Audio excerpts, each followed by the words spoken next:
Wow, mga eksena din nyo nakita sa 20th birthday party ni Catherine Bernardo sa Palawan. Dumating nga ba si Daniel Padilla? Kung bago ka pa lang sa channel na ito, huwag kalimutang mag-like, comment, share, at subscribe. Huwag din kalimutang pindutin ang notification bell para updated ka sa bago nating uploads. Isang ingrande at makulay na selebrasyon ang naganap sa Palawan para sa ika-20th birthday party ni Catherine Bernardo. Nakilala bilang isa sa mga pinakasikat at minamahal na actress ng kanyang henerasyon. Subalit, bukod sa opisyal na mga larawang ipinost online, maraming nakakatuwang eksena ang hindi nakita ng publiko na mas lalong nagpapa-excite sa mga fans. Kasama na rito ang malaking tanong. Dumalo nga ba si Daniel Padilla sa event? Idinaos ang birthday party ni Catherine sa isang eksklusibong beach resort sa Palawan na kilala sa mga malaparaisong tanawin. Ang lugar ay puno ng fairy lights, eleganteng floral arrangements at isang rustic na modern na tema na nagpapakita ng pagiging simple at classy ni Catherine. Ayon sa isang insider, personal na pinili ni Catherine ang venue dahil sa pagmamahal niya sa dagat at kalikasan. She wanted something intimate, relaxing, and close to nature. Kaya perfect na perfect ang Palawan para dito, sabi ng source. Bagamat maraming larawang inilabas sa social media, narito ang ilan sa mga eksena sa party na hindi lahat nakita ng publiko. Nagkaroon ng surprise dance number ang kanyang mga malalapit na kaibigan, kabilang na sina Rhea Atayde, Joshua Garcia. Naging highlight ito ng gabi kung saan game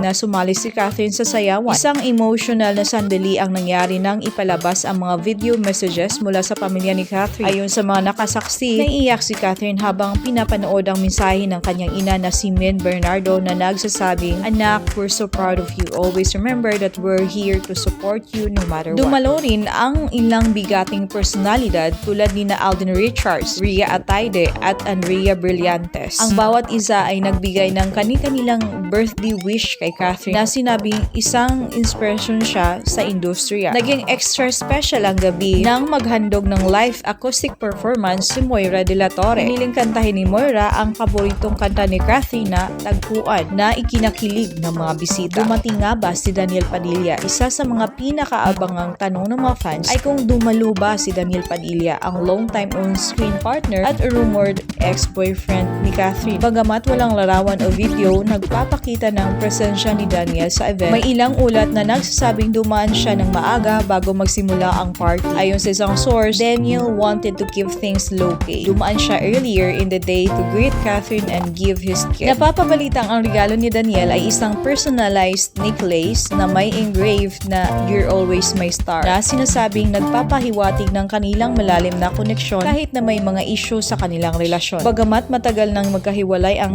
Kathniel, saksi naman tayo sa kanilang totoong pagmamahala na kailanman ay hindi mapapantayan at malilimutan. Hiling nating lahat ay sana nga may sequel pa ang naudlot na love story ng dalawa. At sana sa istoryang yon ay sila na talaga ang magkatuluyan, yung hahantong talaga sa kasalan. Reaksyon naman ni Catherine Bernardo sa kanyang speech, nagpasalamat si Catherine sa lahat ng dumalo at sumuporta sa kanyang espesyal na araw. "Thank you for making this day so memorable. Hindi ko inaasahan ang ganitong klaseng pagmamahal mula sa inyong lahat. Mahal na mahal ko kayo." Pinili rin ni Catherine na wag nang sagutin ang tanong tungkol kay Daniel. Ngunit ang kanyang simpleng ngiti ay tila nagsasabi ng higit pa sa mga salita. Bumaha ng kilig, saya at curiosity sa social media matapos ang viral na mga larawan at video mula sa party. Ang 20th birthday party ni Catherine Bernardo ay hindi lamang isang selebrasyon ng kanyang edad, kundi isang patunay ng kanyang mahalagang lugar sa industriya at sa puso ng kanyang mga tagahanga. Bagamat maraming tanong na iwan tungkol sa presensya ni Daniel Padilla, ang mahalaga ay ang kasiyahan at pagmamahal na natanggap ni Catherine sa espesyal na araw nito. Patuloy nating suportahan ang kanyang mga proyekto at abangan ang susunod na kabanata ng kanyang buhay sa personal man o sa showbiz.